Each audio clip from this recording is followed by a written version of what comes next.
విశాఖ వన్డేలో టీమిండియా ఘన విజయం సాధించింది. అచ్చుచిన వేదికలో సౌత్ ఆఫ్రికాకు ఆఖరి పంచిచ్చింది. సిరీస్ డిసైడర్లో ఆల్రౌండ్ షోతో కుమ్మిపడేసింది. టెస్ట్ సిరీస్లో ఓటమికి రివెంజ్ తీర్చుకుంది. విశాఖలో టాస్ గెలవడమూ టీమిండియాకు కలిసొచ్చింది. తొలుత బ్యాటింగ్ చేసిన సౌత్ ఆఫ్రికాను భారత బౌలర్లు కట్టడి చేశారు. భారీ స్కోర్ సాధించకుండా చూశారు. ఆరంభం నుంచే సౌత్ ఆఫ్రికాపై ఒత్తిడి పెంచారు. దీంతో పర్యాటక జట్టు 47.5 ఓవర్లలోనే ఆలౌట్ అయింది. 270 పరుగులు మాత్రమే సాధించింది. సౌత్ ఆఫ్రికా జట్టులో డీకాక్ ఒక్కడే పోరాటం చేశాడు. సెంచరీతో రాణించాడు. 89 బంతులాడిన డీకాక్ 106 పరుగులు సాధించాడు. కెప్టెన్ బౌమా 48 పరుగులతో పర్వాలేదనిపించాడు. Breetzke, Dewald Brevis, Marco Jansen ఫామ్ను కొనసాగించలేకపోయారు. టీమిండియా వ్యూహాలకు తేలిగ్గానే చిక్కారు. భారత బౌలర్లలో ప్రసిద్ధి కృష్ణ, కుల్దీప్ యాదవ్ 4 వికెట్ల చొప్పున తీశారు. హర్షదీప్ సింగ్, రవీంద్ర జడేజా ఒక్కో వికెట్ తీశారు. 271 పరుగుల టార్గెట్ చేజ్ లో టీమిండియా కూల్ గా ఆడింది. ఏమాత్రం తొందరపడలేదు. ఆరంభంలో రోహిత్, యశస్వి జైస్వాల్ పెద్దగా రిస్క్ తీసుకోలేదు. సాధించాల్సిన రన్ రేట్ ఎక్కువేమీ కాకపోవడంతో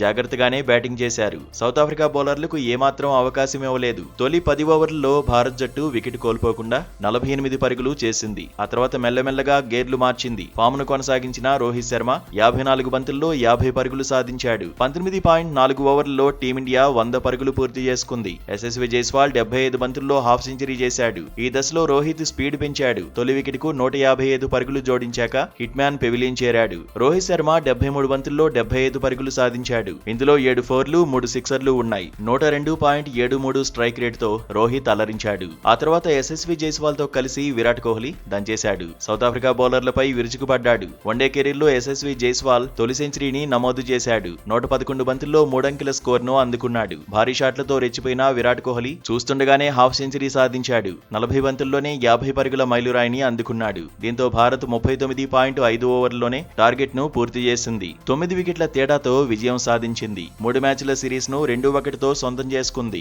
యశస్వి జైస్వాల్ 121 బంతుల్లో 116 పరుగులతో నాటౌట్ గా ఉన్నాడు. జైస్వాల్ ఇన్నింగ్స్ లో 12 ఫోర్లు 2 సిక్స్లు ఉన్నాయి. విరాట్ కోహ్లీ 45 బంతుల్లో 65 పరుగులతో నాటౌట్ గా నిలిచాడు. కోహ్లీ 6 ఫోర్లు 3 సిక్సర్లతో అలరించాడు. మొత్తంగా విశాఖ మ్యాచ్ అభిమానులకు కిక్కిచ్చింది.